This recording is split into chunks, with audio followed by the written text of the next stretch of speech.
Je vous propose alors l'album Pirate Tétine de Jean-Charles Sarrazin. Alors Pirate Tétine, c'est le personnage que l'on a vu sur la carte. Enfin, on voyait son bandeau. Voilà.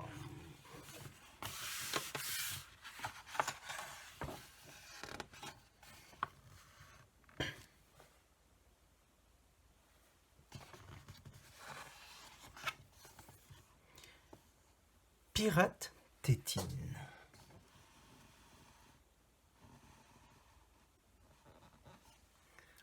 Jean-Charles Sarrazin, éditeur, l'École des loisirs, 11 rue de Sèvres, Paris 6e. Lapinou est un pirate. Normalement, les pirates n'ont pas de tétine. Lapinou, si.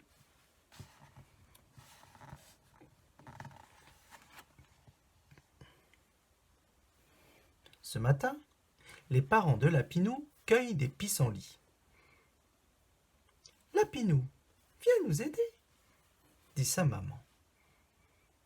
Maman, les pirates ne cueillent pas de pissenlits, répond Lapinou. Les pirates foncent. À l'abordage! Lapinou bondit sur le dos de son papa qui tombe à la renverse. Lapinou aussi.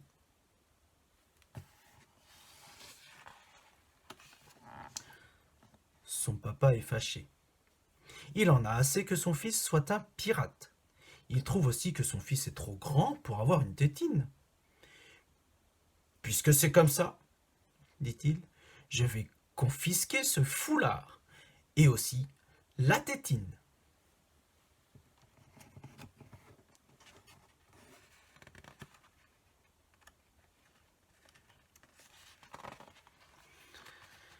Pas question, s'écrie Lapinou. Il saute sur la tétine et s'enfuit avec.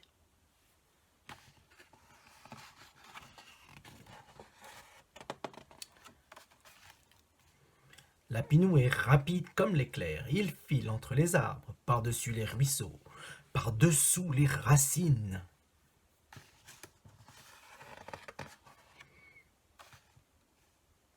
Épuisé, il se laisse tomber au pied d'un châtaignier.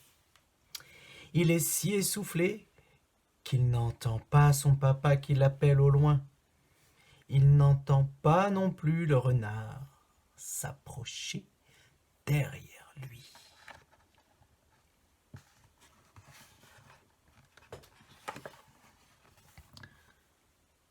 Hop!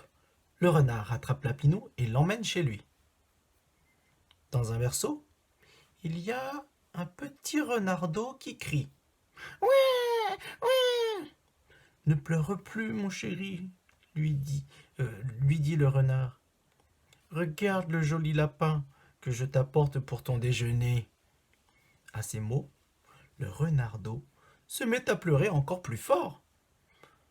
Lapinou réfléchit. Ton bébé est trop petit pour manger du lapin, dit-il au renard. Ah bon? Dit le renard. Il soupire. J'ai tout essayé. Le biberon, les câlins, les berceuses, il n'arrête pas de pleurer.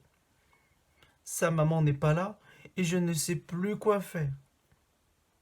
Moi, je sais, dit Lapinou, en enlevant sa tétine.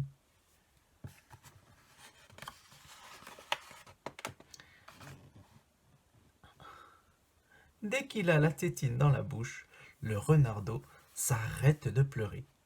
Et tandis qu'il s'endort tranquillement dans les bras de son papa, Lapinou se sauve sans faire de bruit.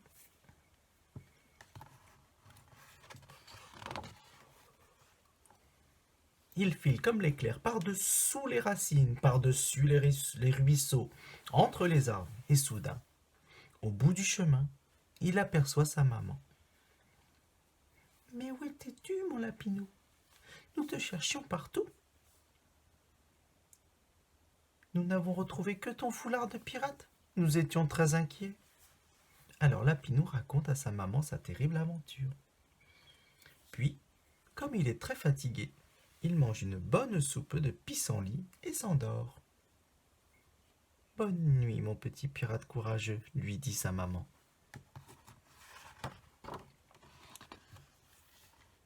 Quand Lapinou se réveille, une surprise l'attend sur son lit. Caché dans son foulard, il y a un petit coffret de bois. Il contient peut-être un trésor, se dit-il. Une tétine pirate, ça c'est un vrai trésor. Lapinou songe que, un jour, le coffre pourra lui servir à enterrer son trésor. Mais pas aujourd'hui, plus tard, quand il sera grand. Et voilà, c'était une histoire de tétine et de pirate.